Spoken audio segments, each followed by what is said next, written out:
All right, I'm here with Coach Brian Wright. He is the assistant coach for the women's volleyball team.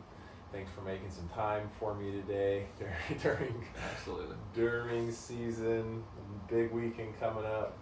So we'll get right into it. Got a bunch of coaching questions about your coaching philosophy. So I guess a good way to start is just tell us a little bit about what is your coaching philosophy. For me, my coaching philosophy is like kind of all revolved around just teaching and learning, so that somebody believes in themselves and believes in how they're going to progress in the game, and hopefully is building the life skills that help them know they want to be their best. Yeah, so it sounds like a lot of focus on self-confidence and making sure that they're prepared for life after sport. Yeah, for Awesome. sure. Do you think it's important as a coach to have a philosophy, and if so, why? I think being able to at least be rooted in how you're going to make decisions when things are challenging. I think no matter how much we want our days to go a certain way, in this world they don't. And so knowing what kind of what you want to get out of each day, like your philosophy, and just kind of sticking to who you are, can make sure you get that done. Yeah. Then what are some core values that are important to you? Yeah, core values. I think,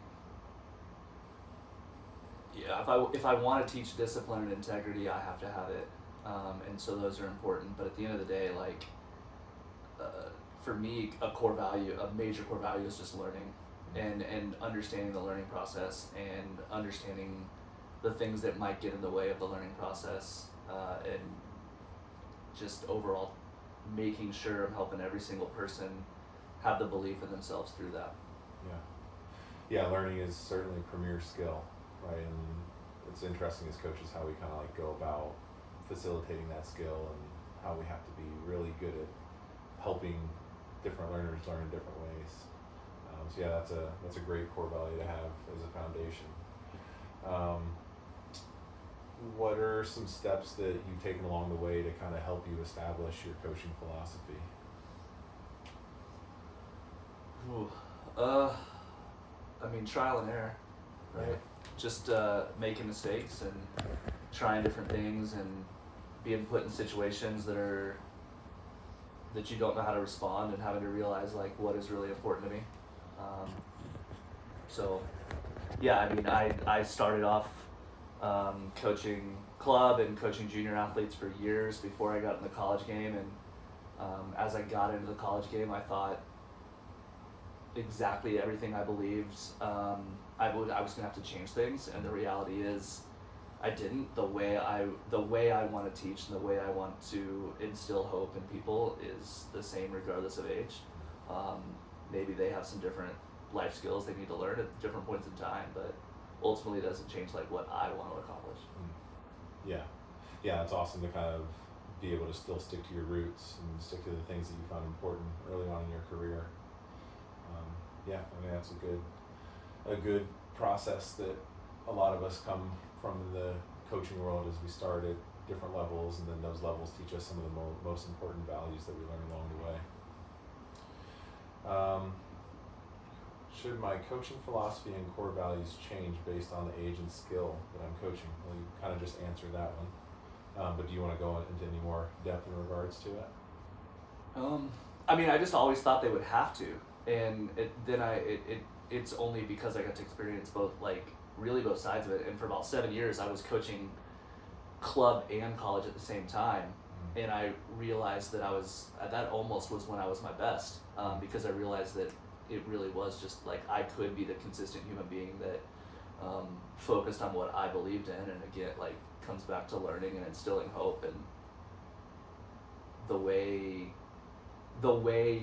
you have those conversations with the athletes might change, just in the sense that what is their current knowledge level, and how, like, where's their current understanding of things. But at the end of the day, you want them to walk away feeling like they've increased their knowledge of something, and believe that they can continue to make progress in whatever it is you're working on. Yeah, I like that. Those two running themes of learning and providing hope. And then I guess, can you give a couple examples of how you instill those themes and philosophies and core values?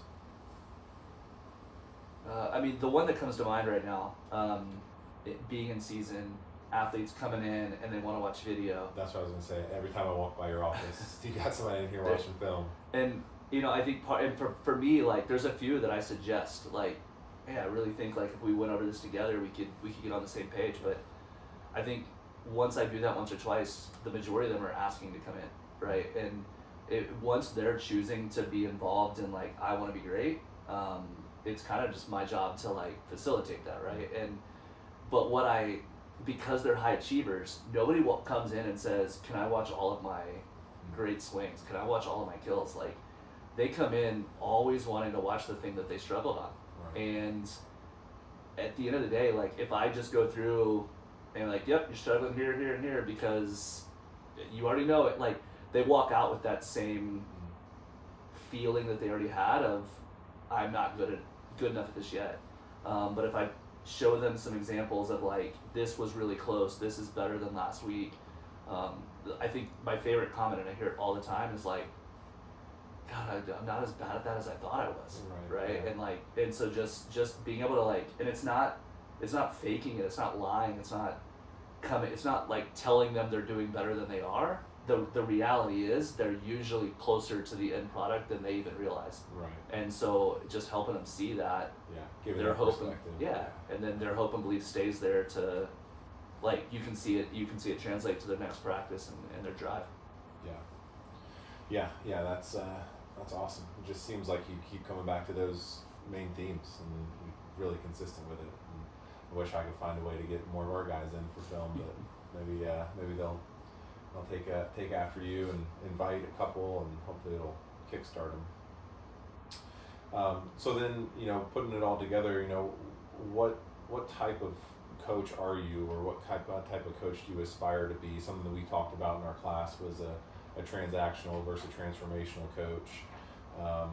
And then I guess with that, on that same topic, like, what style of coach athlete relationship do you look to have with your players? I mean, for me, it's just, I want to be in it with them. That like collaborative style of, rather than seeing the challenges they're going through as defining them or labeling them as who they are. Like, you're going through those challenges because what we're trying to do and try to be our best is supposed to be a challenge. So, like, let's get in it and let's figure it out together. And the reality is, like, when I get somebody believing and when I get somebody that wants to be great, like, I can continue to, like, keep that going. And where my style is challenging is for somebody that doesn't have that own motivation to be great. Yeah. Like, and if I want, like, and now I'm spending a lot of energy just trying to, like, get them to believe in themselves a little bit more. But until they cross that hump, like, that it is tough to be in it with them, right? But I still try to kind of see where they're coming from and why they're having the pretty normal challenges that a 18 to 22 year old has throughout the learning process. Yeah, I've struggled with that in my career too. You have some athletes where it's like you feel as a coach you care more about their success than they do, and it's difficult to say the least. Or you might believe in where they can get to. Right, you see more than where they currently, like, believe in they can get to, and you're just trying to, like, flip that switch. Yeah, it could definitely be tough. So then let's switch gears a little bit. Talk about, like, the practice gym. What are some techniques, teaching ways that you guys get your athletes to progress throughout the season? As much as I want to, like, the reality is, like, our game is so random, and as much as I want to train them for all those random things and put them in these live situations all the time because that's what they're actually going to do in a game, I find that if I don't keep things simple enough, that they learn the knowledge of, like, what it can feel like when it goes well, and why why is it working, why is it not working in a controlled environment, then they're not going to have the same learning curve in that random wild craziness of the game. And so some controlled stuff to build their knowledge, and then start creating as many of the like live scenarios that they're going to be in, even if they maybe know, hey, this is the randomness we're going to create right now, and how you can respond to it.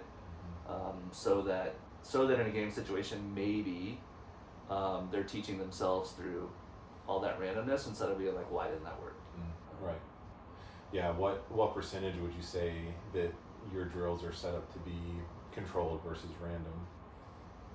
I think if it's like a positional train, or something we're doing on like a smaller scale, if we're already working on one element of, like I work with the middles, so like middle setter connections and attacking, and we might spend the first, especially right now, like in the spring completely different, but like right now, maybe it's the first 15-20% is very controlled, and it's just like the knowledge of what it can feel like, and then we're spending like the next 75-80% of that time of like, we're in a random environment, but I'm telling you which random things we're going to work on, and like how we might respond to those. But at the end of the day, that's 15 minutes of a 2.5 hour practice that we're doing that controlled stuff within that one skill. We're still playing 6-on-6 for a third of practice. We're still working on these other skills and everything else. So there's still way more randomness and way more live opportunities to learn. And so because that time slot's so small, I want to make sure that the knowledge base is there. Yeah. So they can I want them to be able to learn from the game as much as they can. You got to kind of start at the basic. Yeah, have like a little foundation to start from. Yeah, makes a lot of sense. And then last question, what are some components of team culture? What kinds of team culture would you like to create as a coach? I'm going to shock you when I say a learning environment. Yeah. Start with that. Like, I just want people that, to me, competing and learning go together. Right. And so in order to have a competitive environment, you have to have a learning environment. And then I want a collaborative environment where they want to help each other, and they want to work hard helping each other, and see other people's success and teach each other and take great feedback. But also a collaborative environment where, like, if they ask me a question that I know they know the answer to, I'm gonna ask them a question back, like, because you know that, right? There, and I don't want to be I just like, here's a bunch of answers, or here's a bunch of like, here's what you need to do all the time. Like, it's you need to, in order to be a learner, like, you got to show, like, I gotta give you opportunities to show that you can do that. So yeah, especially with as random as our game is, there's no one answer for probably most games. There's not one perfect answer for every situation. But yeah, that's something I just talked to our guys last week about it. Like, we got 20 guys in the gym, and we got 2 or 3 coaches. Like, we can bolster those numbers way higher by getting upperclassmen to give feedback to lowerclassmen, and position-specific players just teaming up. And it's smart to turn everyone into a coach once you're in the gym, as long as it's done the right way. For sure. But yeah, that's a good culture. Well, thanks for your time. Appreciate it. Absolutely.